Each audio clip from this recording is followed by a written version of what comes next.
नमस्कार, मी Shweta Deshmane. We are more solution private limited या कंपनीमध्ये हेल्थ कोच अँड ब्रांचेस या पदावर कार्यरत आहे. तर आज दिनांक 15 जून 2026 लोणावळा येथे ठीक 11 वाजता DS2 हा सेशन आयोजित करण्यात आला होता. तर यासाठी आम्हाला मार्गदर्शन देण्यासाठी कंपनीचे महागुरू motivational trainer respected Shri Dinesh Shinde sir यांचे मोलाचे मार्गदर्शन भेटले. तर त्यांनी आम्हाला खूप छान पॉईंट्स समजावून सांगितले. त्याच्यामध्ये काही पॉईंट्स आहेत.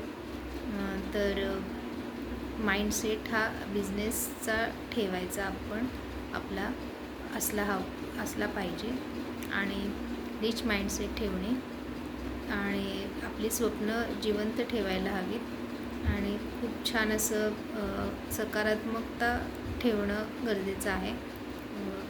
पॉझिटिव्ह माइंड ठेवायचा आहे आपल्याला आणि यशस्वी होण्यासाठी कम्फर्ट झोन सोडणे खूप महत्त्वाचे आहे. तर खूप छान असे आम्हाला मोलाचे मार्गदर्शन मिळाले. तर थँक्स म्हणेन मी रिस्पेक्टेड दिनेश शिंदे सर यांना आणि माझे leader respected Rajnandini Andre madam यांनाही मी थँक्स म्हणेन. थँक्यू. We are more.